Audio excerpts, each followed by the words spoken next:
Mike, thank you so much for joining the show. Really looking forward to this one. No, thanks for having me. I'm looking forward to it. Look, I actually didn't mention this just before our little preamble. Before we get stuck into you and your career and some insights from you, rugby at the moment, like rugby, we've now had three teams really struggle and be lost. What's sort of the temperature of the water in the inner sanctum of rugby from a player's perspective? What's it like at the moment? Yeah, it's tough at the minute because on one hand, as a player, you know how much good that comes with the game and we all love it. But all we see is constant negativity in, the media and the press and people talking about it. It's such a shame, like I said, because we know what it can give you and not just as a professional player, but, grassroots and things like that and what it's given us to our lives from young age upwards. But then as a professional player, it's frustrating because I feel like all the problems that have kind of come to a head now that were accelerated by COVID, the business problems and the clubs folding and things like the league not being run well in terms of governance. We've kind of been talking about as players for a long time, and you could kind of see it coming. I think, unfortunately, it has now, which will probably hopefully force some positive changes in terms of this league structure and how clubs are being run and things that should have been happening a long time ago, making it more professional. So yeah, we'll see. But yeah, it's just frustrating. It's frustrating because as a player, you kind of saw an upward trajectory of wages, which I think, should be the case with what rugby players are going through. And I'm just going from rugby players' context, not whole sport, but Yeah, yeah, yeah.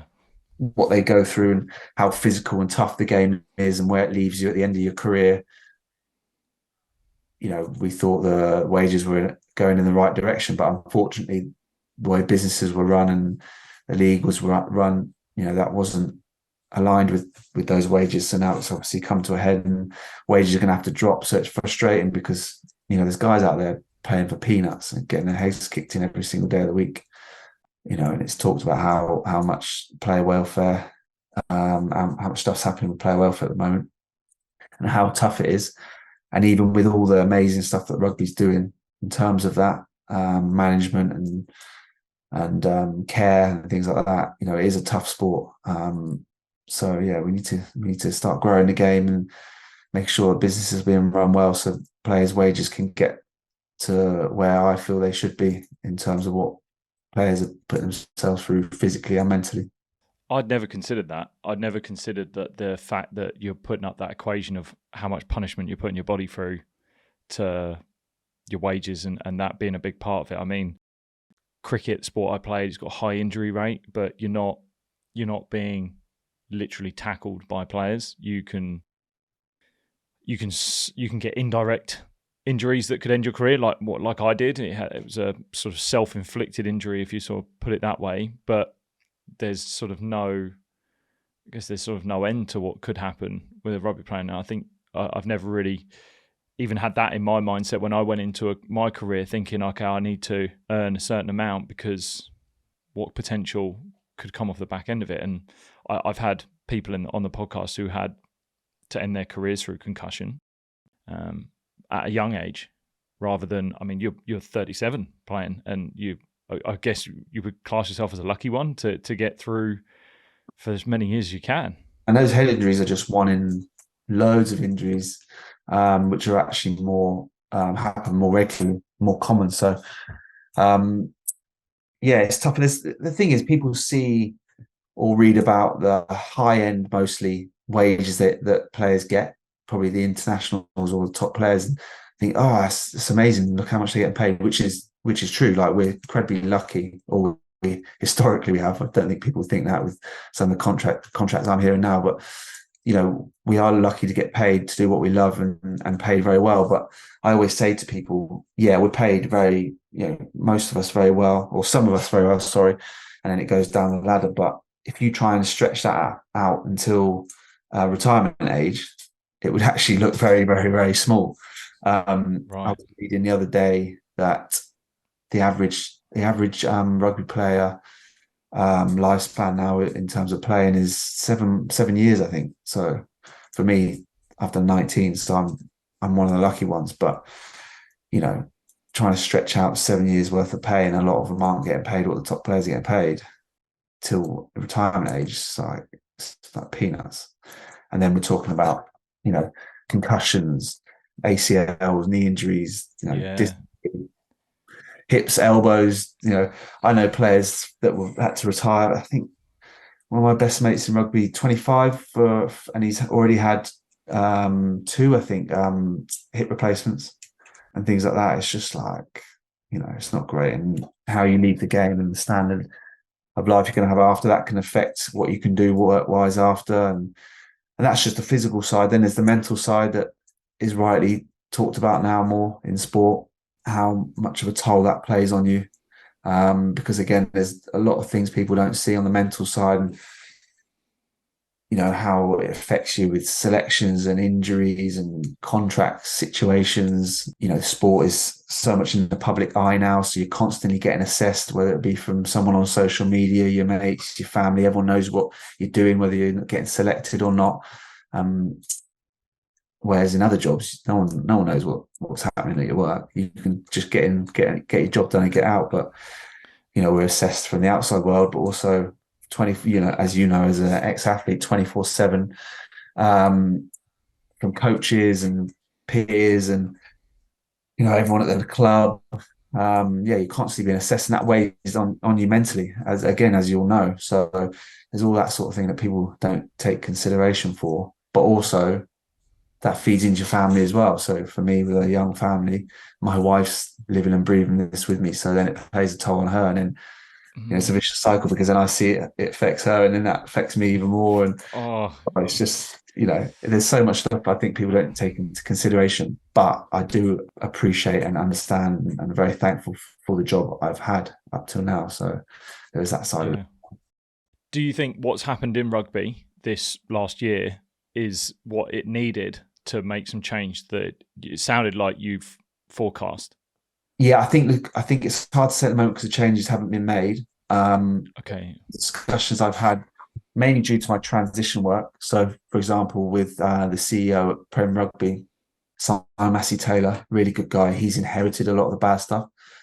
So, in a unfortunate way, and no one ever in rugby ever wanted this to happen, 3 clubs folding, it's allowed him to push harder for the stuff he wanted to happen, which he was probably struggling to get over the line with all the different stakeholders that are in play, just trying to get one decision over the line for him. He has to speak to 10 plus different sets of people and boards and all that sort of thing from the RFU, Prem Rugby, clubs. So actually, how unfortunate it is, he can now push on with some of the stuff, in terms of governance and structures and systems that have been very amateur in a professional game. So until those changes come through and we start seeing a positive trend on things, it's hard to say, but hopefully that is the case. Because like I said, from someone that's been in rugby since the age of 5, I know how great this game is, great this game should be seen, what it can offer a young person, not just becoming professional, but just in their everyday life, discipline, resilience, teamwork, communication, understanding others, relationships, and in the enjoyment you get from being part of a team. Rugby can offer all that, not just in professional, but all the way through the ladder. So it'll be a shame to see that kind of die away. Such a great sport. It needs to grow, and it should grow because it is a great sport. Yeah. I mean, just as a fan, I love watching it. I've almost, without a doubt, far prefer going to Twickenham than I do any other stadium football context. That's for sure. There's nothing better than going to a game at Twickenham, I don't think. So for you, how did you actually get into rugby? Like, where did it start? What was the journey for Mike Brown?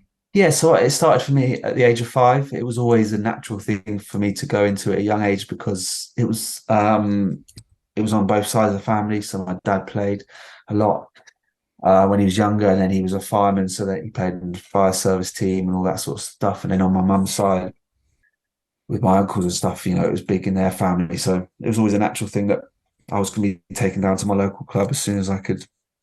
I was the age to do that. So yeah, I went down there, and I was the classic kid that didn't like it to start with. I think most guys tell the same story. They go down there, they sit on the sideline, not wanting to get involved.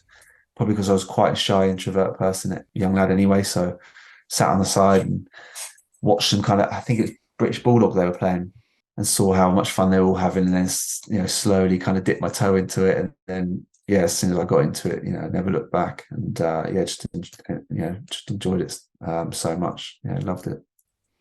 What was there a moment that you can sort of think, yeah, this is what I want to, I want to do this now. I want to do this as a profession.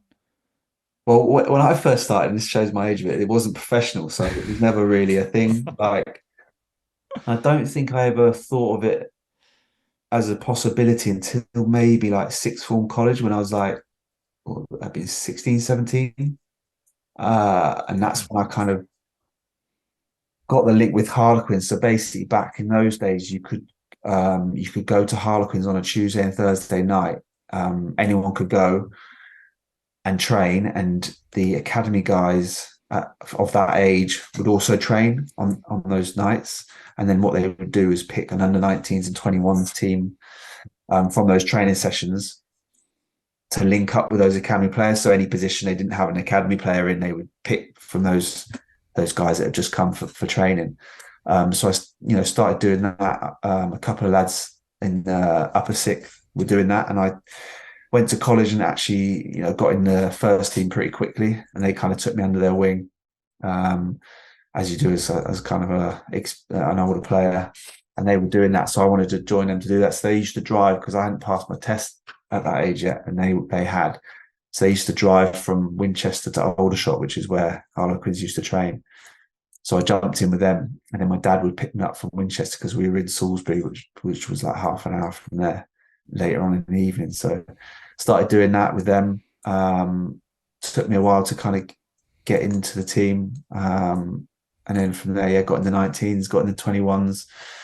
And then when I was like 17, 18, I think it was, playing for the 21s, I kind of got picked up to play in the Harlequins second team. So it was like their first team players that weren't getting picked on the weekend. They'd have second team fixtures. And again, they needed guys to slot in certain positions. And one of them was fullback. And I'd been going pretty well in the 21s at fullback.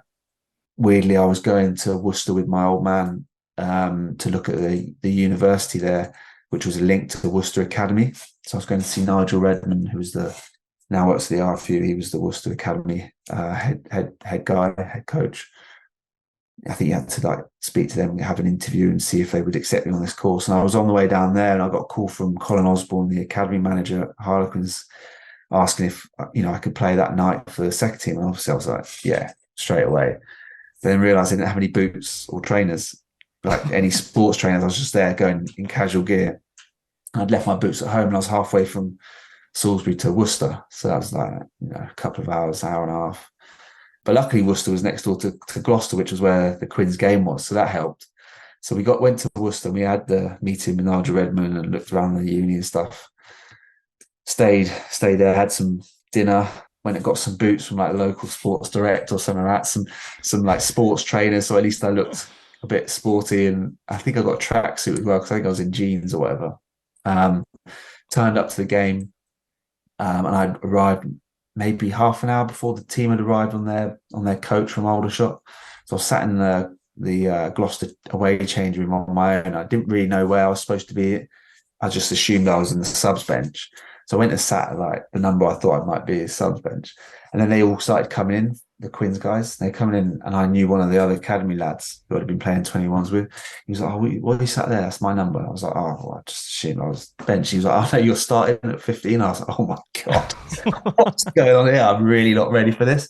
But actually, in a weird way, it probably helped because I had no time to think about it. And then I just had to try and learn the calls quickly, learn the names of some of the others in the back line. I knew most of them, but not all of them. And then just like thrown into it and just had a good game, managed to score a try, which helped. But yeah, off the back of that, ended up playing the rest of the season with the second team as well as 21s as well. we won the second team league and got a medal, and then off the back of that got signed up the year after, as soon as I left sixth form college to join full time in the academy. So it's just weird how things work out. I could have ended up Yeah. at So the uni didn't happen. The uni didn't. uni didn't happen. So then Yeah. I had a place at St Mary's Uni, which is just down the road from Queen's actually, but I deferred it for a couple of years. I just wanted to focus on the rugby and just see how it went. And Yeah. well, and that was it. Yeah, no, it's amazing. I want to actually go back to when you were in the academy, and I want to ask you, can you kind of picture yourself as an 18-year-old and the mindset you had in an academy to try and stand out? So there's always there's a bunch of athletes that are going to be going into academies, and there'll be people listening to this, or young people that will be listening to this, that might be either trying to get on an academy, in one. And so what is it that do you think helped you in those settings, in those academy settings, youth development settings, that helped you stand out from others? Yeah, do you know what? It kind of goes back to what you're saying. Like the turning point was, or when I realised when I could make it professional, that was getting the opportunity at Queen's Academy when I probably really shouldn't have. They're taken a punt on me with a lot of guys that were in rugby playing schools like Millfield. So they're kind of taking a punt on me. As soon as I got that opportunity, I went from someone who could do a bit of rugby, had some skill, to someone that understood what an unbelievable opportunity it was for someone like me, especially, and how like I was going to make sure that I didn't let anyone outwork me, and miss out on this amazing opportunity that I had, because I wouldn't have another chance. Like I was like unknown compared to people in my academy group who, like Chris Robshaw, was at Millfield School, was rugby playing school, well known, played England 16s, 15s, 18s, whatever. And yeah, I played a bit of county and came from a sixth form college that did a bit of rugby and not rugby playing school. So I literally was like, there's no way anyone's going to outwork me. So as soon as I went in, I was like, who's working hardest? And it was Chris Robshaw. Go back to him again. He was the one that stood out in terms of work rate. So I was like, right, what's he doing? Okay, I'm going to try and better that, and then do it for the backs. So he was forward, obviously. So then I'll be like, right, I'm going to be the Chris Robshaw of the backs.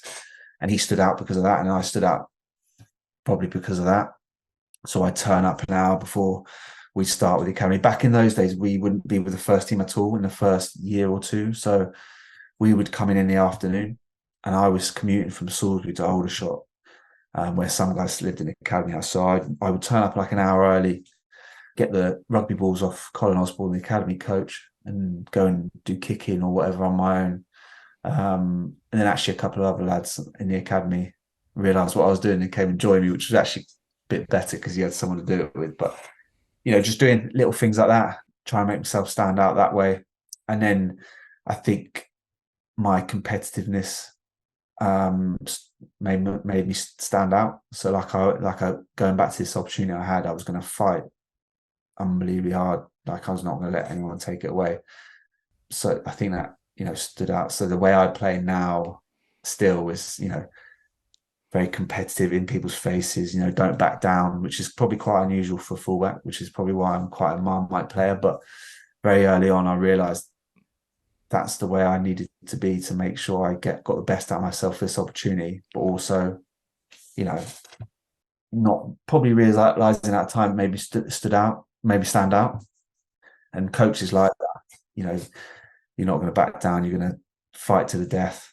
Not always in a physical way, but never give up, in fitness, in drills, in contact skills. And I think then that rolled on to being one of my super strengths as a player in the first team and with England and things like that. So there's so much I love about that, because it's almost listening to someone talking through some of my story. Like I went to a sixth form college. We didn't have cricket, and I remember turning up at academies and thinking, all of these kids that come from private schools, I was like, I'm going to have to work harder than this lot. I'm going to have to outwork them. And everything you've said there, nothing was really about your physicality, your technicals, I'm working harder in drills. I'm doing more than other guys. I'm looking for the person who I currently think is the best worker and then trying to outwork them. Do you think there's a big discussion especially in cricket at the moment, there's a big report come out about elitism in the game as well. And do you think having that that sort of school background that didn't have rugby available for you, and then instilled sort of this fighter's mindset that helped you out? Yeah, I think so. I think that the unusual pathway I had at the time, I think it's better now. But for people from non-playing schools like myself, but back then, like a very unusual pathway probably helped. It probably helped. I came from quite not an overly tough school, but relatively tough. Like, there was a lot of guys there you wouldn't mess around with, so you had to kind of look after yourself pretty quickly. So that helped. But yeah, I don't know. I just think there was just that kind of moment, that kind of realization that, bloody hell, I've got an opportunity here. This could be my job. I don't really, I'm not really good at anything else. So I better make the most of this. And then I guess because you kind of get positive feedback and you kind of keep progressing, like this is working, right? I'm going to keep doing this sort of thing, and keep trying to get better. And then it's like you get fueled by it. It's like a drug. You want more and more and more. And the more you get, the more you don't want people to take it away. So that was it. That was kind of what was happening as well. I was going to ask, so when you turn pro, so then you've signed and you've now, it is your job. What's then motivating you? Because it'd be very easy to transition into being a professional and be like, I've done it. I'm in. This system is now going to be designed to keep me there. I say professional, but my first contract was 4K for the year, so I was actually losing money to be there. Okay, yeah. So essentially, you're doing it as your job. Yeah. But you're now doing that. What's your mindset in there how did you go about trying to keep that role? Like, what was driving you to stay in the job and stay in the sport? Yeah. So I've always, and up until now, I've always been that person where it's like, right, I've done that, tick, next. What's the next thing? So, right, I've got the contract. I've got this amazing opportunity, tick. Right, what's the next? Okay, I need to be in a position to get the next contract, which I think it was still academy at the time, but you did it year on year. So, right, I've got in the first year. Okay, now I need to put myself in a position to get that year 2 in the academy. Right, do everything I can to get that. That was the goal. That was the sole focus. So I do everything I can to get that. Right, I've got year 2. What's the next thing? Okay, first team contract. Right, I've got that. What's the next thing? I want to be starting fullback, and then from just going ticking them off and doing everything I can to get that. But those goals, how are you breaking them down? Are you saying, right, in order to get that first team contract, I need to be doing this, I need to be at this level, I need to show this? How are you breaking that very big goal, that long-term goal, even if it's a year away? How are you breaking that down? Yeah, do you know what? I probably didn't in my academy days. I don't think it was one of them things you kind of talked about. Or if it did, I was just like, whatever, I'm doing this. But yeah, I think as I got older, then it was kind of breaking it down. Right, what do I need to do to become the starting 15, or what do I need to do to stay there? But instead of probably actually once I got the 15 jersey, it's like, how am I going to stay there? Right, I need to. It would be all about like, am I preparing the right way? Am I trying to get better in other areas? Instead of breaking it down other ways, if that makes sense. Or, okay, right, England's the next goal. What do I need to do to get there? Right, I need to be consistently playing well for Quids. Okay, how am I going to do that? Right, make sure my preparation the week's good, and then just focusing on probably doing it that way. But I didn't ever write things down or anything like that. It was probably more in my head. Whereas now, is any of that sort of outcome driven? So you saying like, I need to put in X amount of tackles, tries. What are you putting any numbers on that, or you said there like I need to prepare well. So that's something that's very much in your control, right? That's very much just consistency. I'm going to prepare them, and then I don't know if the game's going to be any good. I don't know, but I'm going to try and put myself in the best possible place to do it. What is there anything? Are you putting numbers on it? Are you not? What sort of way are you going about that? Don't think I ever put numbers on it, to be honest. And maybe something I should have. One big thing I did do. So once I got in the Quins team and I was starting regularly 15, and I was trying to push for England and constantly getting back. Oh, you're not quick enough. You're not powerful enough. I ran a bit weird and all that sort of thing. So I probably looked slower than I actually was. But so then I went and looked for the best person possible to change all this for me. Get me quicker, make me look better, get more powerful. So I went and found Margot Wells, who was also working with people like Danny Cipriani, Andy Gummersall. It was through Andy Gummersall, who was at Quins at the time, ex-England number 9, that suggested her and kept badgering me to go to her as well. So I was like, right, I keep getting this feedback. That's why I seem to be getting no opportunities with England. Okay, I'm going to go do this. So then just improve my physical side of the game. Again, no numbers really, just working with her on the physical side, and then that led into my game. High balls early on, so before I could get picked for Quins, when I was in the academy, I'd had a couple of runs off the bench at 15. Gone all right, but there was an issue with my high ball takes, so I wasn't very good at high balls.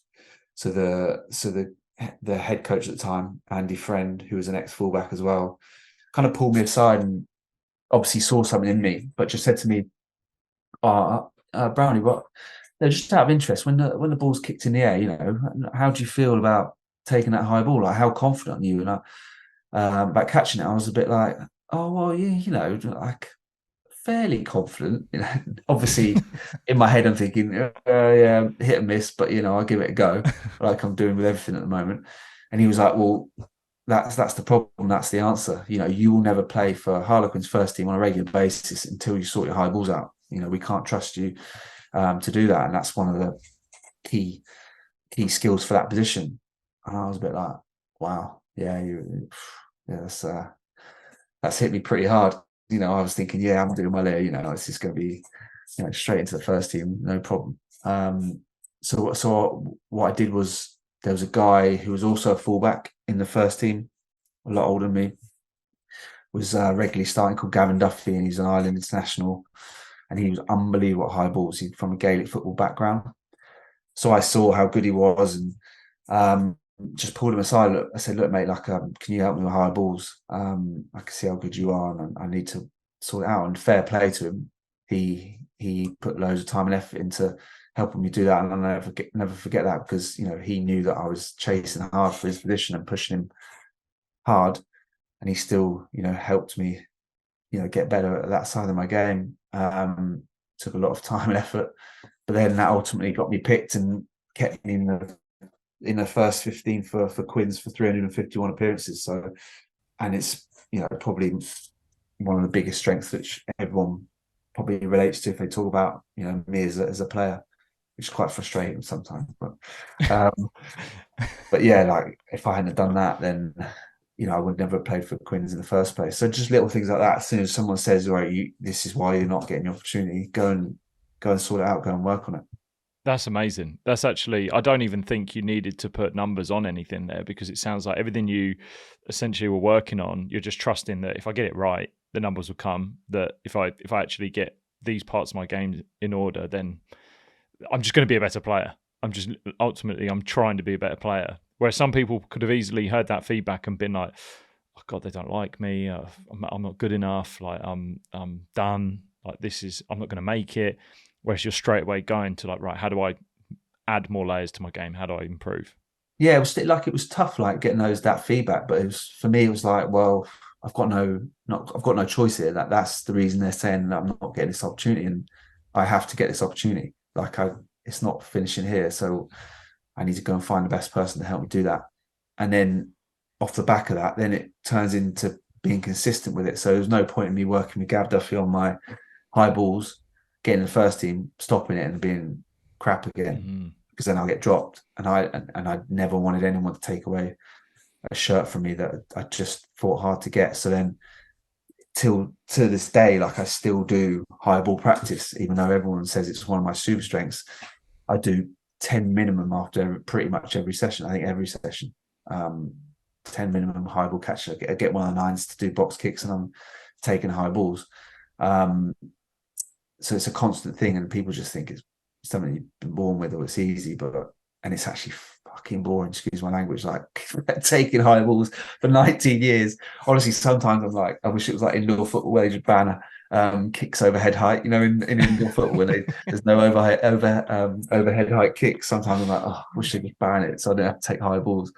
And the same with my speed and stuff. I wasn't someone that was born athletically gifted, so I had to go away and work on that. And still, again, to this day, I see Margot Wells for all my training, all my S&C training. So I saw her today, getting ready to go back into pre-season. And I've been seeing her for, I'd say, 15 years now, 16 years. So, once you get good at those things that you need to go and get good at, then you have to make it a consistent thing.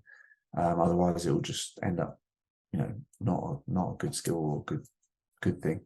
Yeah, that's so true. That's so important. Like, I think I've had teammates that definitely, I remember watching them, or just people I've seen in general. They'll just work on a skill, think, oh, I've got it, and then you'll see them sort of 6 months later, and they're like, oh, it just doesn't seem, it's not clicking. And well, what does your practice look like? Well, I'm doing this, and they're not doing that thing that they've tried to make a strength. But you're talking about it being a super strength. It's so true. It's so true. It'd be like you with your batting, wouldn't it? Like as soon as you stop practicing, then you're not left-handed batter, weren't you?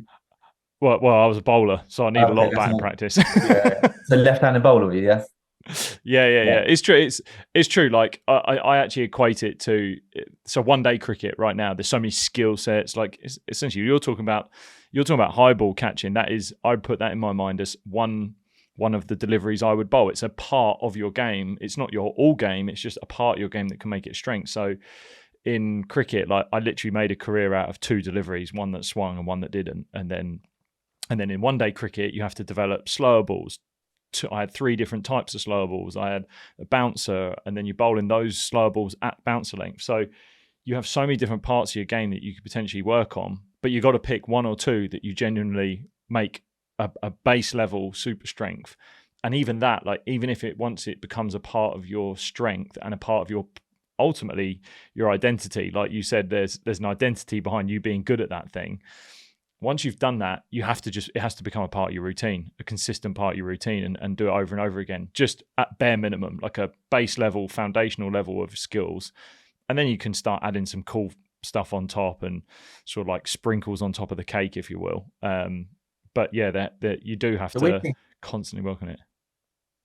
Yeah, the weird thing for me, like in something like high balls, for example, that for me is a fundamental part of a fullback's game. And it breaks me when I see so many athletically gifted fullbacks who just can't catch high balls or do it consistently. And I'm thinking, who's coaching them? Why are they not getting told to like go and practice high balls? Like it's literally one of your main things as jobs as a fullback, and it puts your team so much on the front foot or the back foot if you get it wrong. Like it's so important in the game now, so much kicking with the defenses and things like that. Like if you're not good at it, but still like, but I think people just don't hold value in those sort of fundamentals now because it's boring. Like I said, it's boring. You have to go and practice it. People just want to see the highlight reels and things like that. But yeah, that's just a little gripe of mine. But what a land grab opportunity, though. If you get it done, you make it like just water off a duck's back for you. Yeah. And be good at it. Like, got a strong skill. Well, look at Freddie Stewart now. Sorry, with England, like, what's his super strength? Apart from being 6'5", like he's unbelievable high balls. So, yeah, it's just he's got to practice it. Yeah. So when you now in the Harlequins squad and debuting, can you remember what your debut was like? Did you feel nerves? Yeah. Were you nervous for that? It was awful. I don't even remember if I was nervous.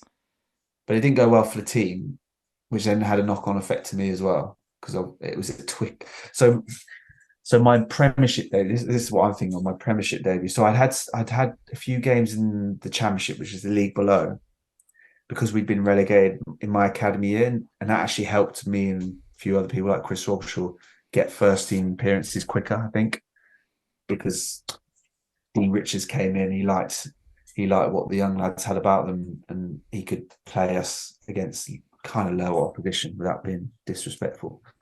And then we got promoted. again, I'm going back to I've cracked this. This is brilliant. I'm starting fullback. There's no problem here. And Premiership came, hit me like a ton of bricks. First game, it was the old double header that used to be at Twickenham. So all the London teams would be playing there, and we had London Irish.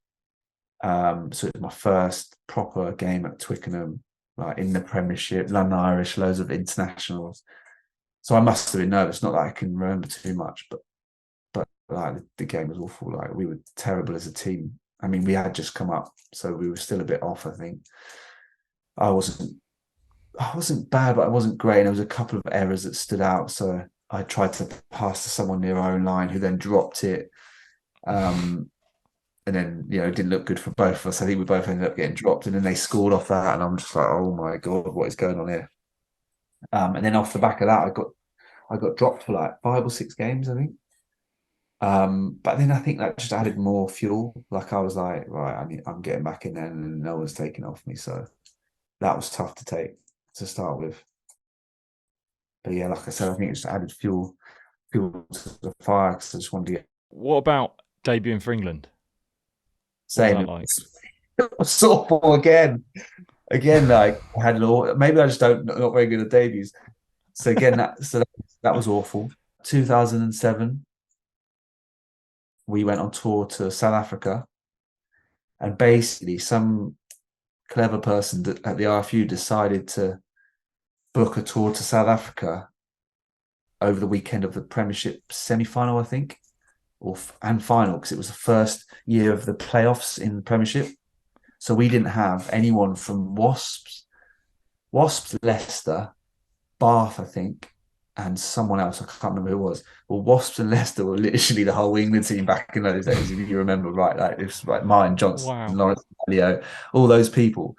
So we had I think there was 10 debuts on that day. We were playing South Africa in Bloemfontein, which is very Afrikaans, very hostile for English anyway, against the team that were going to go on and win the World Cup. Like they were unbelievable.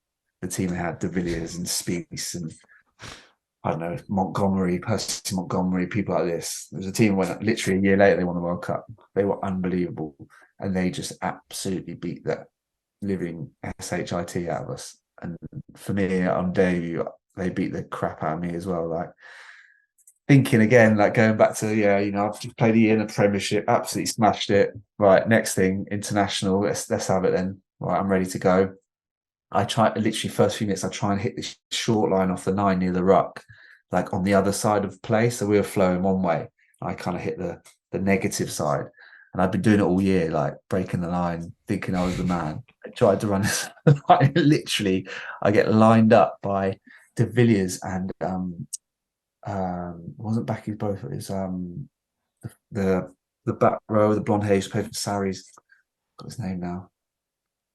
Anyway, they absolutely smoked me. Like I'm on the floor. Physio's having to peel me off the turf. Like I can't breathe. Like I'm trying to get air in. Like honestly, it was bad. And actually, the night before, a load of us had got a sick bug, and I was one of them. So I was already dehydrated, underweight, hadn't eaten much. Like it was just literally a nightmare from start to finish. And like I said, they beat us by 50 points. We were terrible. And yeah, I managed to get selected for the week after. Again, still under the weather and shouldn't really have played, to be honest. And we got beaten up again. And then, I didn't get back in with England for another year. And then we went to New Zealand in 2008, which was another disaster. So that's 3 caps of absolute disaster. And then I was out the squad for like 4 years. And then that's when I was getting feedback about my speed and physical side of the game. So when it worked, marvelous. That was a tough 4 or 5 years getting back into the England team. So did you think in that period you were off, the way you've not played for England for 4 or 5 years, did you think I've missed my chance? Like I've sort of messed it up, or did you genuinely still believe you could play for England? So maybe initially after maybe for the first year of 2008, maybe I thought, I'm never going to get in. And then like after that, it was more frustration because I was back playing well for Quins and actually doing well, but couldn't understand why I wasn't getting getting back in, and feedback was getting was physical side. So that started working on that, and then still, that was getting shown on the pitch for Quins and still not getting a chance. So that was frustrating. And I got back with the Saxons, which is the team below, with Stuart Lancaster, and then started doing well for him. And he got to know me as a person, as a player, which helped. And then, funnily enough, how things work out again, he, ended up with a head coach job with England. So then that helped me, I think, because I wasn't getting a look in at all. So it was tough. It was just frustrating for me because I was playing well for Quins and not getting anywhere, not even getting into train and stuff like that. So when Stuart came in, he selected me because I was playing well for Quins, and he'd seen what I'd done with the Saxons with him, and liked me as a player and a person. But then it was back to frustration because I was then in the squad but not getting selected to play, and then it was on the bench, and then it was out of position on the wing, and then finally got the chance to play fullback. So yeah, it was a long slog, but again, those sort of things make you graft harder, I think, as you all know. Yeah, those relationships you had with different coaches there, even the ones that you said that have helped you out on things like speed and stuff like that. I know there's been conversations and documented about different relationships you've had with coaches and sometimes even in teammates. What, from your experience, has been some of the driving force behind good relationships that you've had with coaches that have helped you play the best? And obviously there's always two sides to every story, but on whether the relationship's going well or not. But from your perspective as the athlete, like, what has driven good relationships in for a coach and athlete? I think being open and honest and transparent. So even if I'm not getting selected, be honest with the reason why. Even if it's like, oh, I just went with someone else because that's who I preferred. Okay, fair enough. Like Andy, friend with Harlequins, you will not play until you sort your high balls out. That was honest feedback. So I went and sorted it out. I was always someone that liked feedback, honest feedback, not just like nothing really.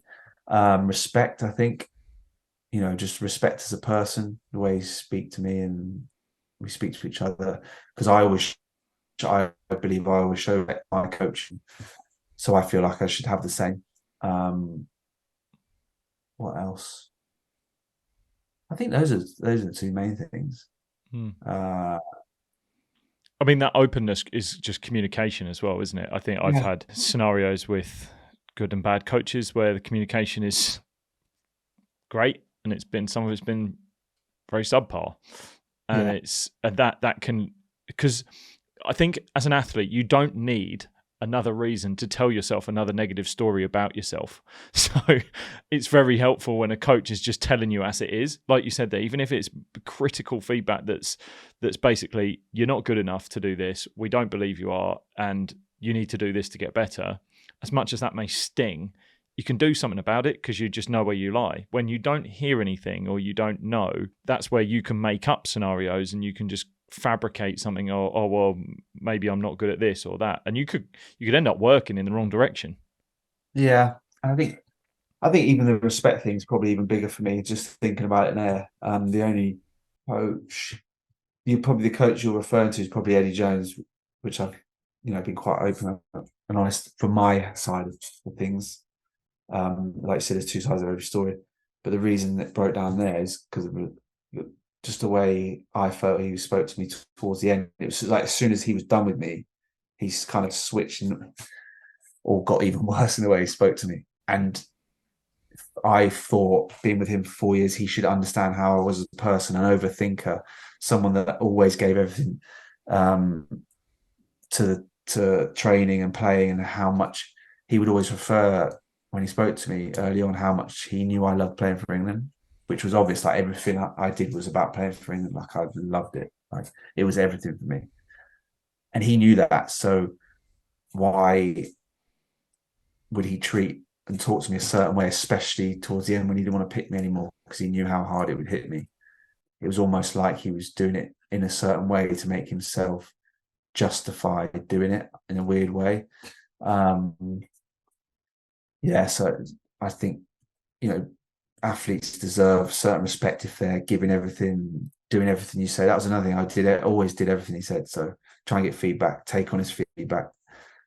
If he was honest, I don't think he could ever say I didn't try and take on his feedback in the right way and go and work as hard as I could on those things. So that goes for any coach. So then why would then you speak to someone that's like that a certain way? I could understand if I was an absolute arsehole, causing trouble, getting up to all sorts, doing the wrong thing, being negative, whatever. I could understand that, but I don't think I was. So I think that's why it's disappointing for me and why it hurt so much at the end. So yeah, it was tough. Do you get some form of closure from it at all? Do you can you sort of just look back at it now and be like, that was something I've learned from, or just it was what it was? I definitely learned from it. Yeah, definitely learned from it. Closure, I suppose, again, like, it's hard to get closure, isn't it? Because I don't get another opportunity. So hard. So hard. If I got picked for England tomorrow, then you kind of like, right, closure. But that was it for me. So, but it's not like I sit here now going, oh my God, I missed on the World Cup and he was being an arsehole. So I shouldn't say that. So just edit that out. He was being nasty to me. Again, that doesn't sound great. But you know what I mean?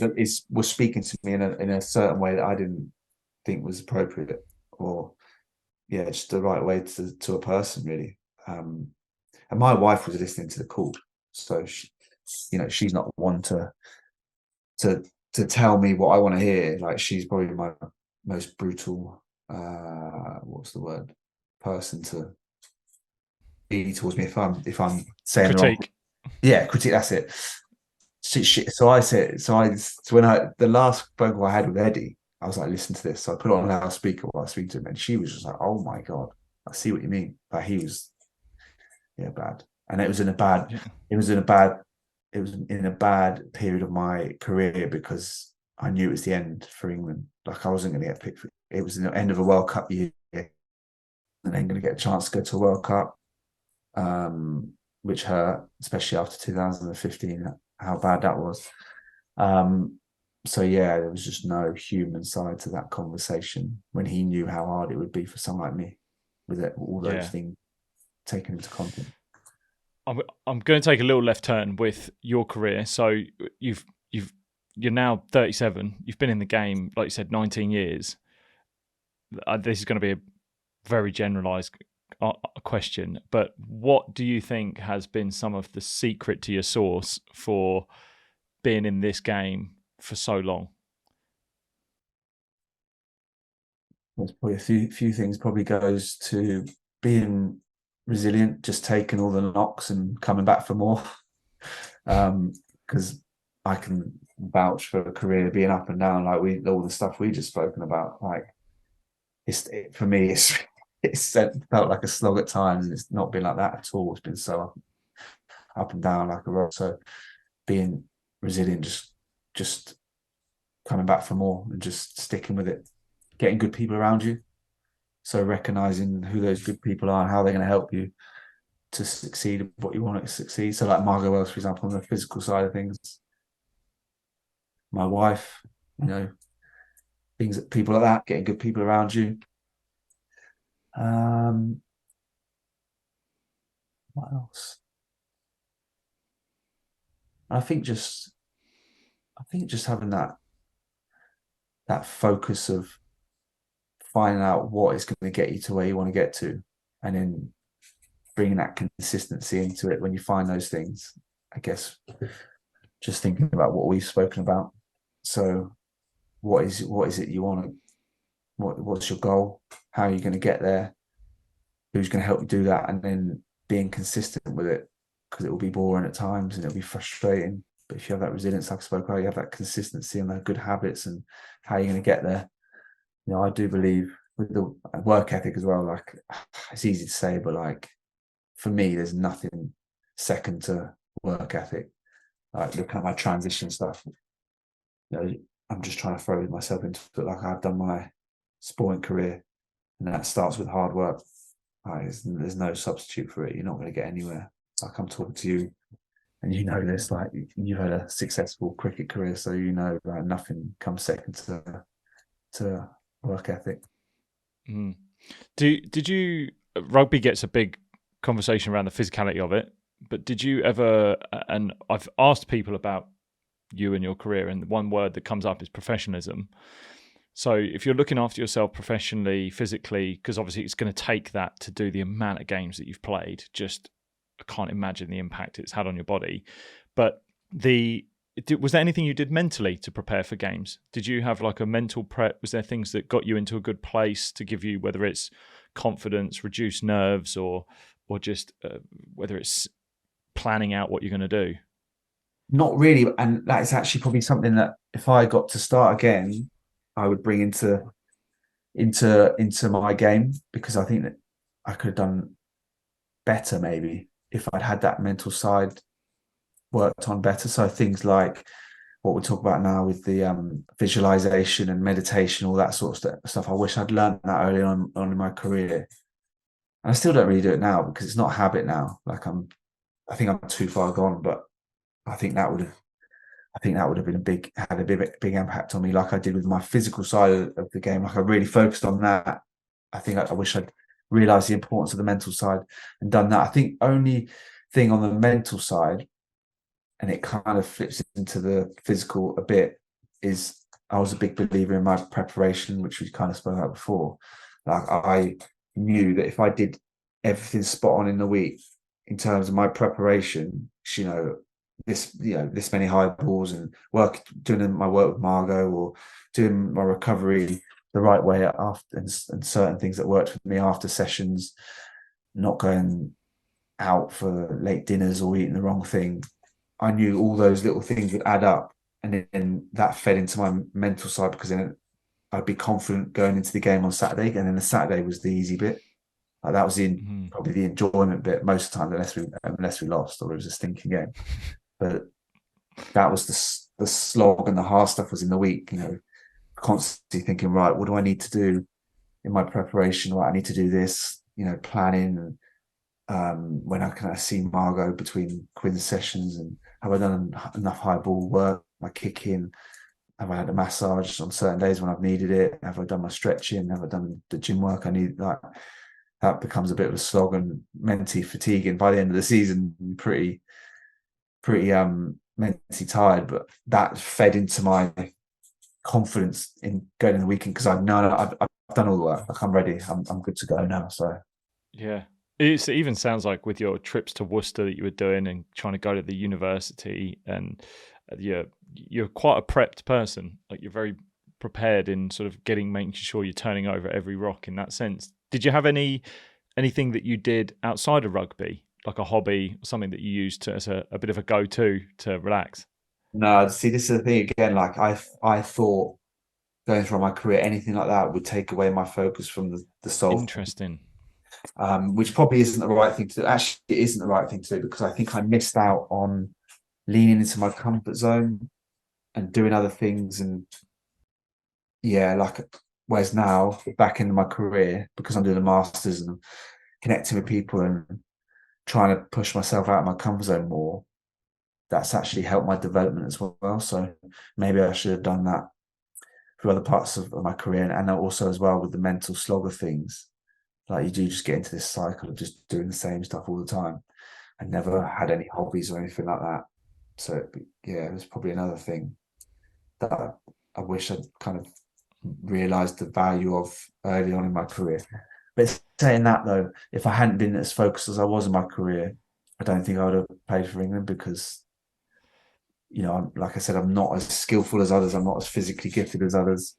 So I had to then just narrow in, and anything that I thought would take away from my rugby, that was gone. It's so true though. Like I lived that as well. You cut everything out, you sacrifice, you really do. And I was at a school my old school this morning, actually talking to a group of athletes, and they're asking sort of what do you have to do to make it in a professional game? And my answer always is you genuinely have to sacrifice things that others aren't willing to, because you're trying to do something that other people want to do but may not get the chance to do, because if everyone was the same and everyone was doing everything the same, we'd all be doing it. So you have to sacrifice.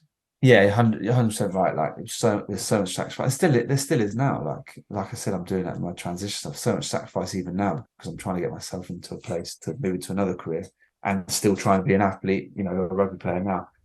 But I do wonder if there was that maybe that little 5%, like I said, doing stuff that would get me out of my comfort zone and pushing myself more would have fed into my rugby. You know, there's things like public speaking, which I'm trying to push myself to do a bit more now. Like I'm actually absolutely petrified doing. Like I would have no interest in doing that. You know, academic stuff. You know, I would never have done that. You know, early on, most of my career because that's taken me away from my focus. So maybe I could have kept that 5% of something else other than rugby, and then you can kind of tailor it to if you feel comfortable with 5%. Maybe there's a 10% where you can 90% rugby, there's a little 10%, or maybe it's 25 for some people. So finding that percentage, but I think I was like 100 rugby, which was I don't know if that's the right way to do things. Yeah, well, you've mentioned there about, and I'm very conscious of time. So you're talking about transitioning there, and I've been following your journey on LinkedIn, and you've been openly talking about things that you're doing away from rugby. So you're doing your masters. You've been going into football, the ID world, the talent ID world, and I think even from my experience, having transitioned out of sport, one thing you can easily do is kind of take for granted some of the habits and routines that you had as a pro and think like, where are they going to be useful in the world? And actually what we class as the norm are just so out of this world for other people. What sort of excites you? Because I know it's a scary time as well. I understand what it feels like. What is there anything that's really exciting you about what you could potentially bring from your rugby career into your next chapter?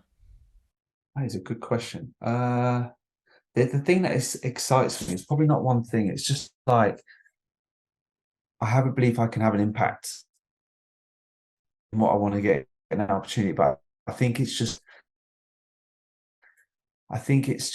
the excitement of where it can go and whether I can make that as successful as my rugby career, not just be defined by that. That's exciting, but also nerve-wracking because I would love that if it was like, oh, it's Mike Brown the whatever. Oh, he used to play a bit of rugby as well. Whereas at the moment, it's just Mike Brown the rugby player. Do you know what I mean? And then as soon as that's I know what you gone, mean. like what am I? So I would love to have two successful careers of two parts of my life where I can go, oh, I did this, but also now I'm doing this, or I have done this. That's exciting, but also, as you'll know, like nerve wracking, and there's that uncertainty because you don't know how it's going to look or what it's going to look like. And you're of a certain age where it's quite unusual to be in this kind of space at 37 for me, or I don't know what were you like 33 with you or something. 26 So I'm actually. 33 now. I was 26 when I retired. Yeah. Mm. So and even that's so early to retire. Do you know what I mean? That's like Mm. you're a retiree. Like it's Yeah, it's crazy crazy. when you Like see people. crazy, isn't it? Like you're having to restart again at 26, whereas most people are like on their pathway. And then for me now, like I'm having to start again at 37, getting on a pathway somewhere. So it's like a strange thing to kind of get your head around. But yeah, it's exciting at the same time. I think the one thing that I really have embraced, because when I finished as well, I mean, I had to physically recover, and then I had to I went through I just literally went through a really dark place mentally because I had what we were talking about where I identified only as a cricketer. Like that was just purely who Lewis was. And it's almost that whole experience, the work I'm at the then studying that I did. I mean, I traveled to Hawaii, became yoga mindfulness coach, and I did all these different things that just to sort of self-educate myself and learn about different parts of me that I didn't know about. And now the course that I've created and the work that I do is almost built out of what I needed and I wanted for that person, but also knowing how much value it can bring to moving forward. And I think along that journey, one element I embraced was a beginner's mindset. So I started learning the guitar. I started doing that, and I started learning Spanish and just being rubbish at them and just like embracing that feeling. Like I need to be rubbish at something because I've been good at something, really good at something, and I'm going to now come into the world maybe with a bit of ego, thinking I kind of should be good at something, but I need to be ready to be rubbish at something. I need to be at a very early rung. So I used hobbies that I enjoyed to kind of teach myself a little bit more of that beginner's mindset, and like, okay, this is like playing a guitar and getting it wrong just sounds rubbish. Like your friends and family will tell you like that sounded awful. But then can you get over it? Can you just kind of harness, okay, the mindset I had when I was an athlete, can I harness that resilience, that kind of drive? And I openly will admit that the first sort of 4 or 5 years out of my finishing cricket, I didn't do that. I was like, okay, I'm going to park cricket. And that was something that happened to me. And I was kind of pushing it away. And what's really held me in good stead in the last couple of years has actually thinking back to what was the 15-year-old me like? What was then the 18-year-old, the 22, 23, like that guy who was really driven? And what would he do now? What would he want to do now? If this thing that he's driving towards now was his main aim and goal, not cricket, not rugby, what would that person's attitude do right now in this scenario? And that helped me massively in the last couple of years, because I was like, right, oh wow, I have got all of these decent resources and traits about me that I can hang on, and none of that actually requires me to throw or catch a ball at any level. It's just all about me. It's just, that's you. And I guess that might be some encouragement for you to go, what are all those things that we've sort of spoken about in this podcast, like that, those are so valuable, and people value that in the space outside of sport as well, because by default, being in elite sport, you're unique. Yeah, it's weird. Like I agree with all that. So this kind of refers to what I was saying about treating this transition as I did my rugby career. So that's what I'm trying to do. You know, that beginner and the work ethic and doing all that. I definitely feel like a beginner. And both the courses I've been doing. So for the last 2 years, with everything we're doing in the masters, and then now on this football course, definitely feel like a beginner because they're all in talent ID departments within football. So I feel like I've got such imposter syndrome all the time at the moment. No idea what some things are going on, but it's great when you've done it, and then doing all the stuff like on this FA course is very practical. So we just done negotiation module. So we're doing role plays negotiation. I'm like, I've never done anything like this. So I was so nervous, but actually I like loved it. Like got such a buzz. So just doing things like that. And then as well, like you said, remembering all the stuff that you've learned as a player, I find quite hard at the moment. Like because you kind of think, oh, I was just a player. Like you don't see what value some of the stuff you have, but other people, when you get, like I was saying, I get real imposter syndrome to sit there and go, oh yeah, I was an athlete, so I need to do this and that and that. So I find it hard to get the stuff I've learned as a rugby player out of my head into conversations or on paper. And yes, that's hard sometimes. Yeah, no, it's work, but I promise you, there's moments where it will just pop into your mind, and it can take people asking questions. Like I see my work now as I ask very simple questions, but they're not so easy to answer.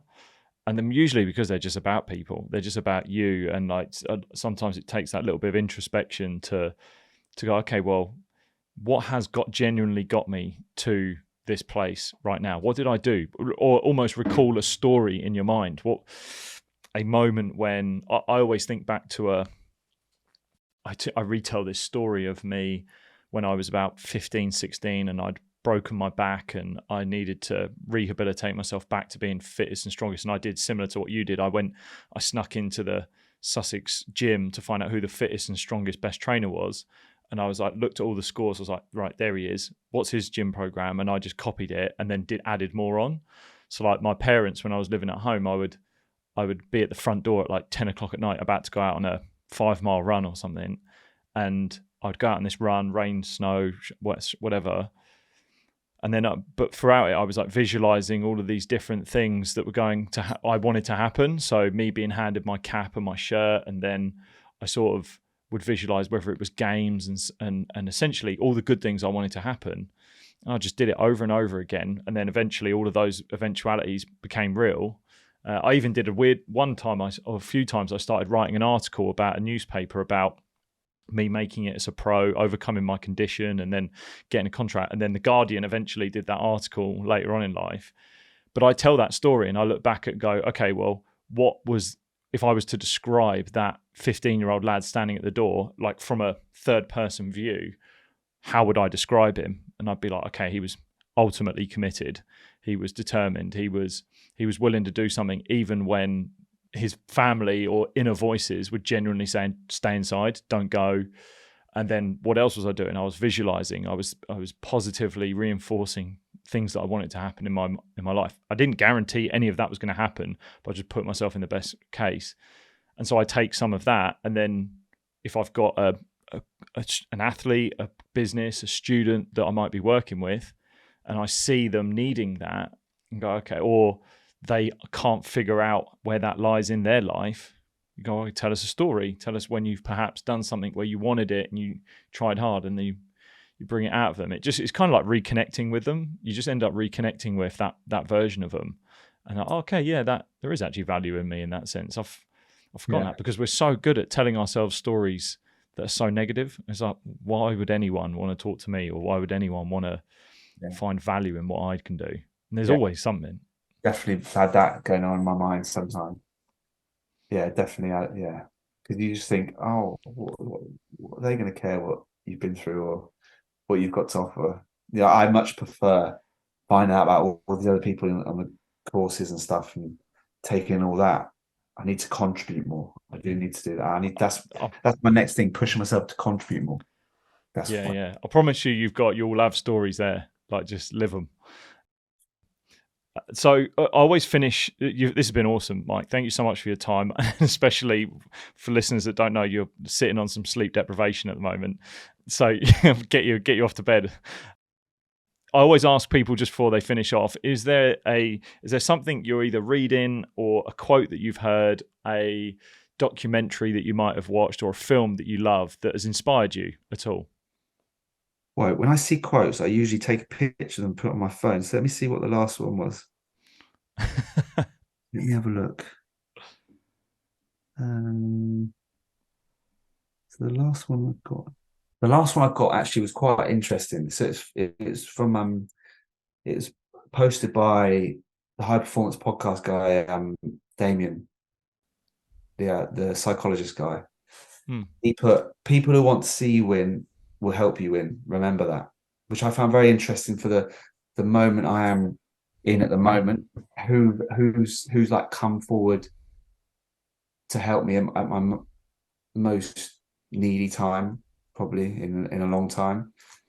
It's people that I know really well, but also who I don't know at all well, but have been offered to help my transition, or someone like Jordan Hall, who I grew up with at Harlequins, who's been a massive support in a hard time, because he was the guy that had his hip replaced at such a young age and had to retire. So he's kind of been through it. So people like that, but also just reflecting on our conversation, those people that helped with my rugby career. So like Gavin Duffy, for example, he didn't need to help me. It ultimately cost him a place in the Harlequins team. Or Margot Wells. I mean, she's someone that doesn't just take the money off someone. She has to want to help them because they want to put in the work and stuff. So people like that. Yeah, so that just resonated with me. That was my last one. It might not be the best one I've got, but no, that's all we need. Something recent. That's awesome. Look, where's the best place if people want to follow what you're doing, get in touch? Where's the best place for me to send them? Yeah, LinkedIn, I think, is where I really like to connect with people now. What I really enjoy putting what I'm doing on Instagram, Twitter aren't really my thing, to be honest. They've turned a bit, unless you want to be on Love Island. Instagram's all right. Twitter's just, not for me. LinkedIn's the one, like I'm trying to put as much as I can about what I'm doing, trying to connect with different people across all industries, really, but obviously a lot in sport. that's the one for me. Awesome. I'll put that in the show notes and send you that way. But Mike, thank you so much for your time. This has been awesome. I've really, really appreciated it, and thank you for being open, honest, and it's probably definitely been one of the most open and honest conversations I've had on the show, and it takes strength and vulnerability to do that. So I appreciate it. Thanks for having me. It'd be great to actually meet up and have another chat at some point soon. I think there's more we can talk about, so it'd be interesting to do that. No doubt. Thank you. Thanks a lot.